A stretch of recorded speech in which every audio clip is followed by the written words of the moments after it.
That's like the equivalent of getting a prison tattoo from your cellmate because you're stuck in there for life with each other.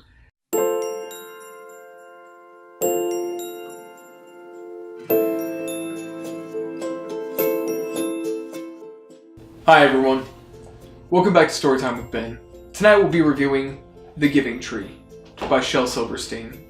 It's an old classic about a tree very much in love with a little boy. So much so that just proceeds to give, over time, all that she can to this little boy. It's wonderful. You see the essence of just true selflessness in this book. Talking about once there was a tree, and the tree is made happy by this little boy, by giving to this little boy. But you know what this little cracker takes? Everything. The whole tree. By the end of the book, gone. Done. Stumped out. That's it. I mean, there's nothing. There's no reason for this. All of a sudden, like, this little boy just comes and hangs out. This is like... The best way I can equate this is that grandparent that's stuck in a nursing home somewhere that loves when you visit so much they just proceed to give you everything that they can in there. That's exactly what this is. The boy just comes around and this tree is out in the middle of nowhere apparently with no other trees around it to talk to. Nobody else comes through and this except for this little boy. So thrilled that take it all. And you know what? That little boy does take everything, and it's not fair to this tree at all. I mean, talking about taking off the leaves, all of the leaves, making crowns out of it, calling himself king of the forest, swinging from branches, eating the apples, begging for shade. The tree is literally bending over backwards to create shade for this little boy. Bending over backwards.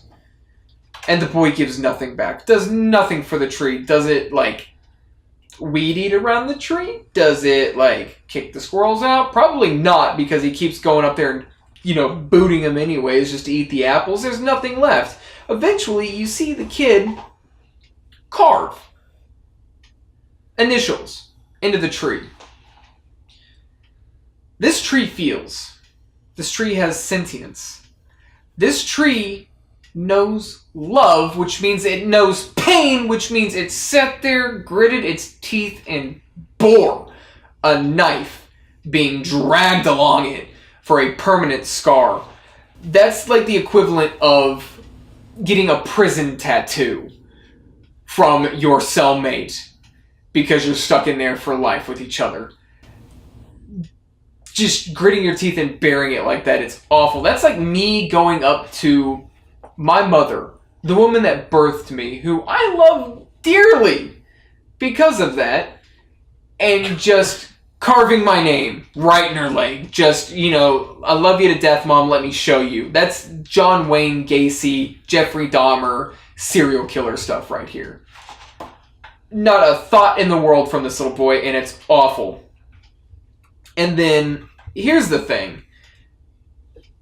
There's got to be some kind of, like, weird childhood trauma. Maybe, you know, the author had a kid that just mooched. Maybe he saw a kid that just... Maybe he thought kids were just mooches because he's literally sitting there going... You know, the tree's asking, just come and hang out. You can climb me if you want. It's cool. Says I'm too big for that. Says I want to buy things. Want some money. Give me money. Apparently no one told this kid that money literally doesn't grow on trees. Let's go back to that analogy I said about, you know, you and your prison mate giving each other forced tattoos because you love each other. Later on in the book, there's a picture of the initial carving and then another one on top of it. So this kid, in his undying love to his wife, the one that bore his children, goes and carves his name and her name right above the initial carving. Once again, that's like You and the one you love breaking up. You find somebody new. You go out, you fall in love. Then you go over to your ex, kick down her door, take everything worth of value, and then just carve the couple's name right into her leg too. It's not, why would you do that? That's just spitting in the face of this poor tree that just gives and gives and gives, and this man now takes the tree's limbs to build a home. So now you've got a naked tree. Then apparently time passes. The boy doesn't come back at all. Cuts the tree down, makes a boat out of it, sails even further away.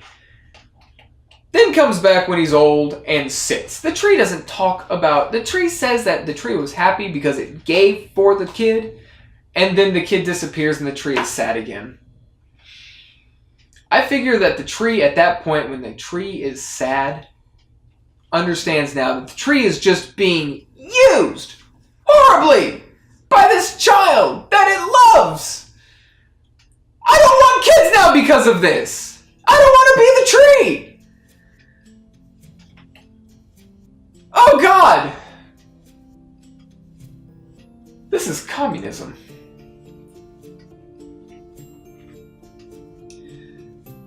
And this was The Giving Tree. I hope you all enjoy. Have a good night. Hi, Ben here from Storytime with Ben.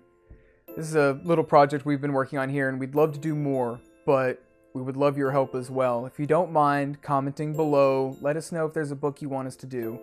Don't forget to hit the like and subscribe button, and especially don't forget to get the notifications, because we do have some upcoming projects that we would love for you all to see.